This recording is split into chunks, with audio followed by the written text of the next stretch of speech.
I'm David, and I started working for a big food producer just after I graduated from college. My 10th year with the company is this one. I don't believe I'm particularly attractive, but I'm not dating. I was quite green when I first started. Nevertheless, I've developed into a section head who is currently in control of multiple subordinates because of some amazing mentors as well as my own efforts. I think I'm looked up to by my team, even though I've never heard that said directly. Our workplace is relatively conventional. Therefore, during our frequent social drinking sessions, I've assisted my team in resolving both personal and professional concerns. I can be wrong, but this could be the reason people respect me. I've taken on the role of mentor to some extent for the newcomers. I've been training new hires for the previous few years. However, there's one exceptionally self-assured woman among them this year. David, I need a favor, Ethan, the department head, said to me one day in reference to the new hires for this year. This is how the discussion got underway. It was not so much a consultation as it was a request. What's going on? You've suddenly become really formal. Well, it's about a woman named Madison Clark. Clark doesn't seem familiar. Does it not? Apparently the same name as President Clark. Is that possible? Yes, she's the daughter of President Clark. Daughter of President Clark? Does that imply she is given preferential treatment? No, President Clark insists on not giving her any special treatment and wants her to be treated like anyone else. Even so, it's going to be a bit difficult to deal with, isn't it? That's the issue. She is the spoilt daughter of Mr. Clark, an incredibly loving father. She is, to put it frankly, extremely spoilt. Ah, the typical traits of a CEO's daughter. Apparently, she's very willful, always gets what she wants, and is moody, refusing to do anything she dislikes. That does seem problematic. Are you saying this because... Wait a minute. You pick things up quickly, Ethan observed with a small smile. She will be placed in your department, and you will serve as her mentor. Ah, so it's already been decided. It was determined that you are the best fit because of your history and your well-known compassion. So that's the circumstances. I am depending on you. Ethan gave me a shoulder pat and walked away. Wait, hold on. After Ethan departed, I went to the break room to get some coffee and clear my head because I was feeling down. Really, without even taking my viewpoint into account? Perhaps I ought to decline. The taste of the black coffee was very unpleasant.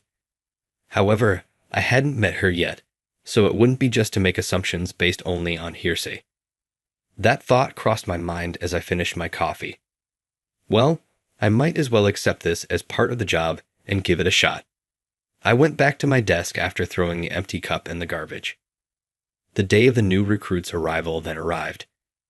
I noticed brand new hires everywhere I looked, all dressed sharply in suits. Their expressions and manner betrayed their uneasiness, which I thought was kind of cute. Our department was also given the expected new hire. I waited, excited to see what kind of person she would be, but it was well past the start time. Particularly considering that new hires were expected to show in 30 minutes early, yet they were nowhere to be found. Everyone in the department felt uneasy since Ryan, the manager, was meant to introduce her during the morning assembly, but was taken aback by her absence. I attempted to get in touch with her as I was her assigned mentor, but she didn't pick up the phone, so I was at a loss. It seemed that something had to happen. Well, we can't do the introduction right now without her present. Everyone, please get to work, Ryan said, apprehensively calling off the morning assembly. Train delays could be excused for 10 or 20 minutes, but even after an hour or two, she was nowhere to be seen. Lunch was almost over when a stranger with a lot of makeup and sparkly, extravagant clothing walked into the room. Her appearance caught everyone's attention because it was so inappropriate for a food firm. Who was that? I pondered. The identical notion must have crossed everyone's mind there. The woman entered the room, glanced around, grabbed a neighbor, and asked, "Where's my seat?" I was instructed to start coming here today. Excuse me, but who might you be? I inquired. Are you unaware of who I am? Madison Clark is who I am. She said, I was told to work in Sales Division 3, loudly enough for everyone in the room to pay attention to her. If you're with Sales Division 3, your desk would be over by that window. Is that so? After that, she approached us with assurance. Is this Division 3 sales? Where's my desk located? Ryan got to his feet and ran to her. Madison Clark, are you? This is where your desk is located. You have been assigned to Sales Division 3, where I oversee the Supply Management Division. Are you serious? Is that accurate? And this is David, who will oversee your instruction. I'll leave the rest to you, David. This is Madison Clark, who has been assigned to us. Ryan hastily went back to his desk after that. My name is David, and I'm here to help. I have been directed to instruct you on a variety of work-related topics. It's good to meet you. Yeah, nice to meet you too. Though I was a little put out by her condescending demeanor, I was able to remain composed because I had been warned. There's something I want to say before we get to work. Her statement surprised me as I was prepared to confront her over her tardiness today. Hey, I'm new here. Will you not be pleased to have me? You would normally welcome a newcomer, don't you? It's really depressing here, and everyone is just ignoring me and tinkering with their computers. To think she was hoping for a warm reception. I couldn't even begin to express how shocked I was. This was more self-centered than the rumors had suggested. Still, I steeled myself to go through with the training, reminding myself that this was part of the job. Madison, do you know what time it is? It's almost 12 o'clock. What? How could I be aware of that? You don't know the time. I don't have a watch, and my phone's battery died, so I need to charge it. Right. What does she say? I thought I would have to start her education over from the beginning. She said, Hey, how long do I have to stand here? At that moment. My workstation is where? Get moving and show me. I clenched my fists, almost too involuntarily, for this attitude was becoming intolerable. Ryan immediately grabbed my arm after realizing this and tried to comfort me. Rather of acting as a true mediator, it appeared more like he was attempting to salvage face. All right, I'll let you handle the rest, haha. And with that, he was back at his desk like a man avoiding flames. Regaining my composure somehow allowed me to start the actual training, reasoning that, as annoying as this is, I have to get through it as part of the job. First things first, a business computer and your office materials are ready. My workstation is right next to yours. Assemble the computer and stash the supplies within the desk. You can read this guidebook to learn how. Please feel free to ask any queries you may have. She let out a deep breath and reluctantly started to arrange and set up her desk. Yeah, what a hassle. It's me who wants to sigh in this situation. I have been assigned such a difficult new recruit. In any case, she will be working in sales and has been assigned to our department. I was going to start her out by teaching her the ropes. The CEO's daughter expressed lack of excitement when I taught her how to welcome and bargain with clients, asking, Why do I have to perform this kind of work? I can't possibly be inspired by chores like these. We're in the sales department, I said, sighing. We must market our goods to customers. It's your responsibility to sell our clients stuff. For now, concentrate on the task at hand. She pouted during the training, accepting it with reluctance. I went about a training regimen systematically, even if she lacked common sense. It was time for her sales debut at last. I picked a reliable, dependable client from my network to go with her. She only needed to smile in the background, as it was only intended to be an introduction. She's never been quiet before, though, so I doubted it. The client is very important. Please be mindful of your behavior, I told her over and over. But I was unable to overcome my nervousness. Naturally interested in the new hire, the client asked a number of questions that left me feeling tense and completely worn out. We were able to see the client without any significant problems, for some reason. It was a relief that the client's supervisor was understanding and forgave her little transgressions because she was a newbie. But after only one client meeting, she seemed so worn out that I began to worry about when she would be able to support herself. It was almost time to clock out before I realized it. Gee, why must I endure all of this? I was thinking about this, lost in thought. All of a sudden, I realized she was missing. Thinking she could have gone inside, I glanced inside the convenience shop, but she wasn't there either. Neither in front of us nor behind us could we find her. I pondered where she could have gone and tried to give her a call, but we had to head back to the office to make a report. "Oh, David, do you need something?" she responded. "Not that I'm in need of anything. Where are you at this moment?" "We must return to the office to finish the report." "How come?" "However, aren't we already past business hours?" "I'm taking a taxi home right now."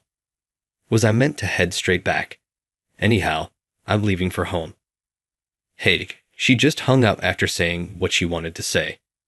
What a self-centered show. I was desperate for some patience.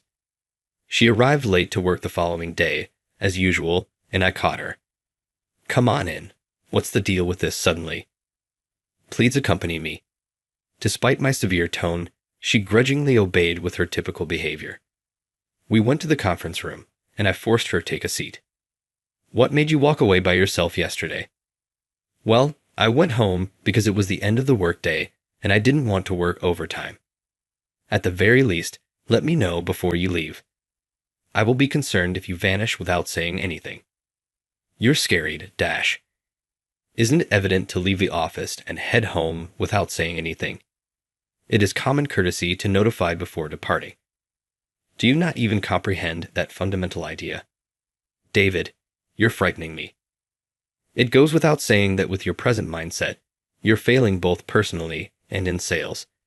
And yesterday, why did you not speak with me? Perhaps you ought to have announced your departure. You already know that you'll become lonely at work. Do you comprehend? You don't have to express it that way, though. You are the one forcing me to say it." I erupted into a verbal storm of rage. We had this conversation for about an hour. Eventually, she stopped talking, unable to respond. However, when I finished speaking, I observed a shift in her attitude. Her fists were clenched tight, her eyes were gloomy, and her mouth was turned down in a frown. Still, she continued to glare at me while snapping her mouth shut and bellowing. "How dare you lecture me?" "Just wait," she exclaimed, storming out the room. I wanted to punch my former self for accepting her training at that very moment.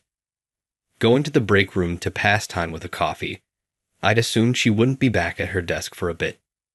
I returned to my desk as soon as I felt it was time. "What on earth did you do to her?" Ryan asked, his face pale as he walked up to me. "What are you trying to say?" I was merely offering her some advice regarding her studies. She sobbed as she went. What? It was unbelievable to me that she had left for home. It felt as though she had shot herself in the foot. Ryan continued to tell me that she was still new and to be kinder. However, when I shot back, "So, Ryan, are you going to look after her? You know, she's a handful." He lapsed into silence. Ryan told me that President Clark wanted to see me the next day. "President Clark invited you to attend. There's something crucial to talk about," he stated. Well, this news isn't going to be good. The other workers were chatting among themselves in whispers. The history was well known, and it was widely accepted that she was the president's daughter. When the provided data was analyzed, the solution became evident. Well, I get it. I'm going to spend some time in the president's office. Sure, please carry that out. This must be the end for me professionally. It seemed as though I was given my death sentence. She probably complained about me to her father, President Clark, given her personality. She probably overstated the story because of her personality. Will I even receive severance compensation, and if so, can I live off of it in savings? Not if I get fired for wrongdoing. I made my way to the president's office carrying these ideas. My gait was heavy, and so was my mood. I banged on the president's office door. "It's David from the sales department, coming." "Just, excuse me." I spotted President Clark and Ethan inside as I pulled open the door and went inside. For me, this is undoubtedly the end. I thought this as I stood there motionless. Surprisingly softly, President Clark apologized for calling during business hours. "I'm grateful you could make it. Kindly have a seat." His manner confused me, but I did as he requested and sat down. Then all of a sudden, President Clark apologized to me. "I apologize for all of it. My daughter seems to have been giving you a lot of grief." "No. Well, yes, but—" I had never experienced President Clark apologizing to me before. I was still in disbelief when President Clark smiled warmly and started speaking serious. "My daughter has been through a lot." President Clark's experience can be summed up as follows. His wife put in a lot of work with him while he started the company. Her unwavering efforts, nonetheless, resulted in disease and hospitalization. Then Mr. Clark and his daughter were the only ones living at home. She used to vent her frustrations on her father because, in her tender years, she yearned for her mother's affection. Mr. Clark attempted to make up for not being able to attend to her due to his job commitments by granting all of her wishes. Her spoiled conduct was the result of this strategy backfiring. It was too late when he recognized his parenting error. As I heard this, I couldn't help but feel bad for her. She was venting her anger at her father at work. Isn't it what they refer to as acting out? I hope she wouldn't use her privileges at work, even though her feelings toward her father were none of my concern. To start with, I'm sorry for entrusting you with my daughter's education. To be honest, I've failed as a father, said President Clark once more. But from what I've heard, you're highly valued for your mentoring within the organization. My daughter doesn't listen to me, but since you've been guiding her, she has begun to show some signs of change. This proves it was a good idea to find her interesting. Okay. It seemed that the worst-case situation had been averted, but I had no idea what to say. I may have worried you a little because of the situation, but in reality, the reverse is true. I want you to keep working hard. Please treat my daughter with the strictness you require, without taking my status into account. Yes, I do comprehend. I'll work hard to live up to your expectations. President Clark appeared to have realized that his daughter wasn't best served by merely being pampered. How about this? You handle everything pertaining to my kid. I won't stop you no matter what she says, so please keep teaching her rigorously the way you know best. Yes, I do comprehend. I'll try my hardest. Sorry to involve my personal matters, but I'm counting on you. The result caught me off guard, and I felt overburdened with responsibility, but it was also relieving to know that I was entrusted with something so significant. I made the decision to approach her differently. When she casually sauntered in beyond the start time the following day, as usual, I approached her. Madison, do you even realize what time it is? Hi. H. David. Happy morning. Isn't it 10:30? It appears that up until now, I've been too forgiving of you. I'm going to be Thora from now on, so be ready for that. Thora? By what do you mean? Is it really legal for you to say that? I am, indeed. Express yourself whatever you please. To begin with, why are you here at this particular time? The working hours of the company were disclosed to you during your orientation, right? Yes. So what time is our company supposed to start work? 8:50 a.m. You're telling me that you respect the end time, but not the beginning time. Does that even make sense? Well, I'm just not a morning person. At 8:50 a.m., nobody would be here if that excuse were true. What time of day do you typically wake up? Currently at 9:00 a.m. I'm shocked. The commencement time of 9:00 a.m. has already passed. I apologize. Please set your alarm for 6:00 a.m. tomorrow. I aim to arrive at work by 8:30 a.m. every day. You ought to follow suit. What? Not at all. That is not feasible. Furthermore, from now on, there will be penalties for being late. Her face flushed crimson red at the news. She was obviously quite angry. David, are you even capable of that? Are you all right? Yes, I do. The decision has been made. President Clark has given me complete authority in relation to your matter. This implies that President Clark is unable to influence the choices I make. That is despotism. Power abuse. Yes, I'll utilize my power wisely. There will be fines for being late starting tomorrow. I may deduct money from your paycheck if it doesn't resolve the problem. That's harsh. If the fines bother you, put in a lot of effort in your work. That is all there is to it. Yes, she reluctantly accepted my requirements. It's not your fault that you're late today, but at least dress nicely. All workers in our organization, which handles food, are required to keep a clean workplace. You work in sales. While the client from the other day may have been understanding, not all clients will be. Start by speaking more clearly and dressed correctly. She was muttered something under her breath and appeared to be whining. Do you have something to say? No. I know you may whine all you want, but just control your words. You should act like the working adult that you are.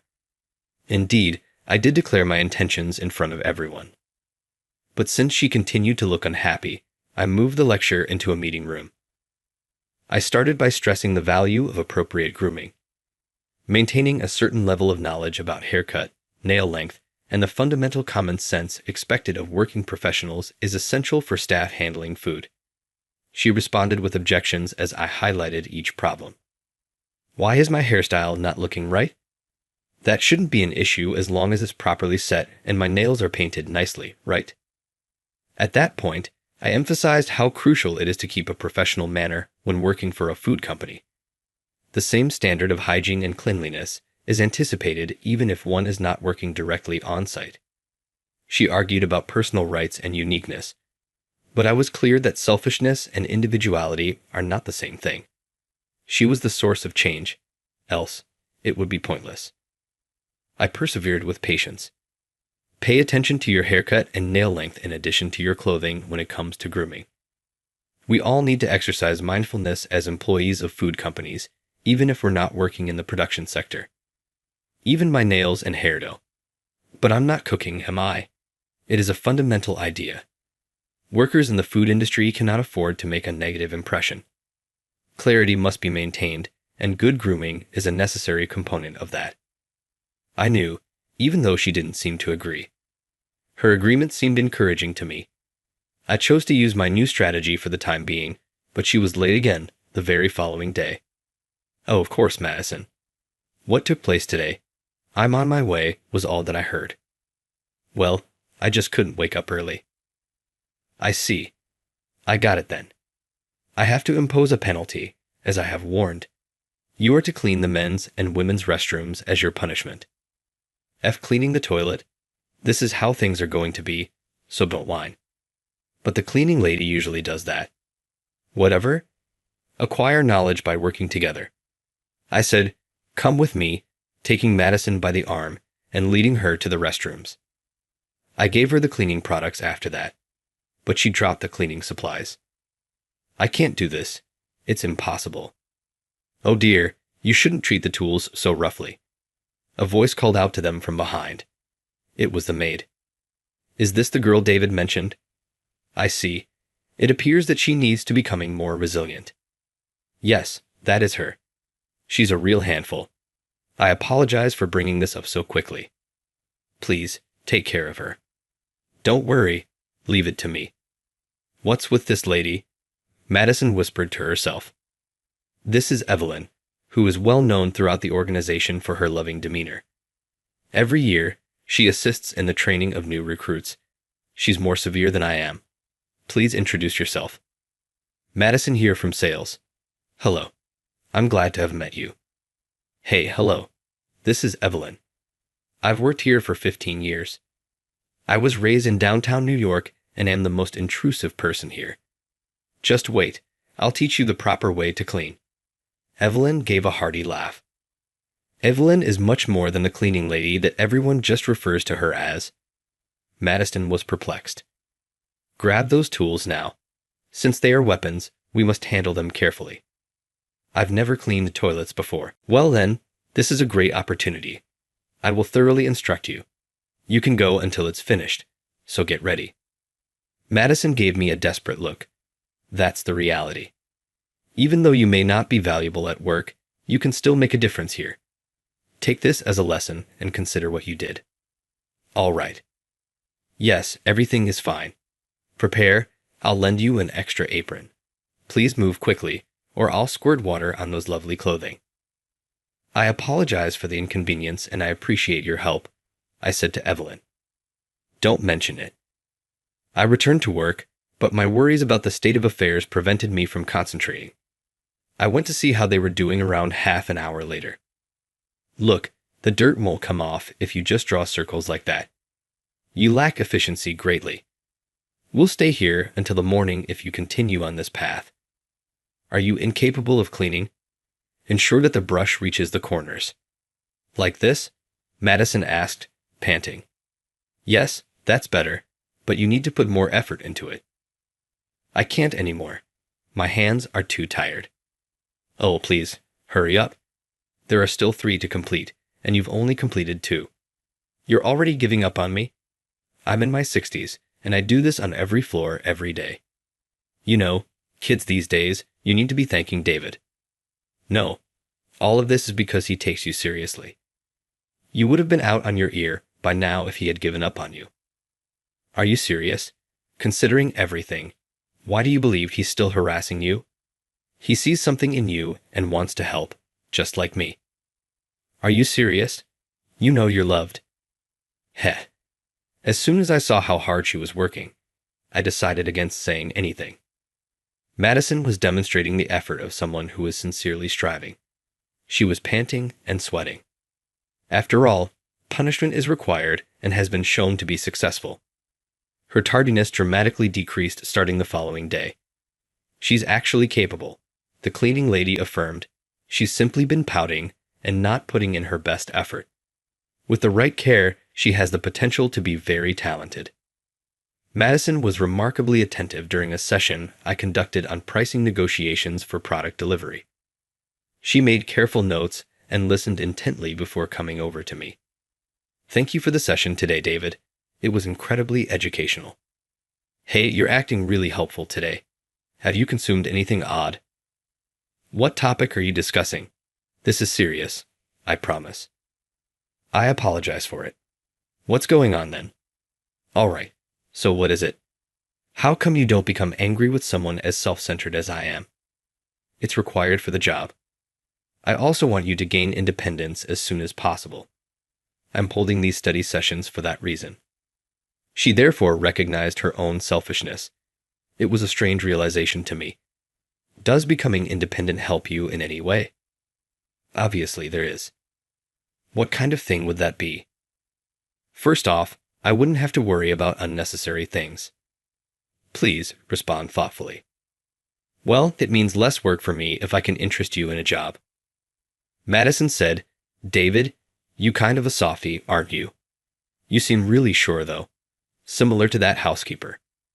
Is that a backhanded praise of any kind? You're still as naughty as ever, just when I thought you'd grown more mature. That's just the way I am. Grumbling, she turned away and walked out of the room. Well, even though she remained chubby, her growth was evident. Actually, I had begun piquing her curiosity by checking in with a few clients. And overall, I got good feedback, which was indicative of her attitude on her first day of work. Seeing how much she has changed, almost like a different person, feels oddly moving. I'm happy that, in spite of the difficulties, I persisted in mentoring her. I also have to thank the cleaning lady who assisted me in taking care of her. Next, 5 years went by. My mentorship at the time was acknowledged, and I received a seamless promotion to section chief. President Clark went so far as to say that my promotion included a thank you note for that period. Madison was now in charge of her own team of subordinates. I used to believe she was just a prick, but upon closer inspection, she did have some endearing qualities. But now her subordinates saw her as a formidable boss. Is it too much to ask? You won't be employed by us for very long if you have that mindset. Call me if you're going to be late. Please don't send me an email. I won't reply to it. It's okay to dress up, but keep in mind that our business is centered around food. No long nails at all. Make sure to trim them before entering. Guiding her juniors, she sounded just like me in the past. That obstinate newbie actually did change. She did, after all, always say things boldly. David, I'm used to thinking like this. We must head out quickly to avoid being late for our appointment. Yes, exactly. Please allow me a moment to prepare. Madison reprimanded me after I was discovered to be daydreaming. Then, both of us started off. You've evolved, have you not? Well, I suppose my efforts were fruitful. For real? Yes, I appreciate your advice. You know, your tie is a little loose. You ought to be more aware that a food industry employee's look matters. Then she helped me tie my tie. I apologize, but you continue to talk too much. What are you saying? Have you read the materials for today? You do remember to present, right? She gave me a tie as a gift and remembered my birthday, even though she's still as talkative as ever. She appeared to realize that this was the first time I had worn it. Regarding the tie, I appreciate that. I'm often chastised for having conventional wisdom. You can complain too, surely. Oh, come on, that's not really important. She muttered something under her breath. Such an oblivious. But I couldn't quite make out what she said. What did she say? Should our presentation go well today, perhaps we ought to rejoice as a group. I quickly made my way to the client's place after thinking that.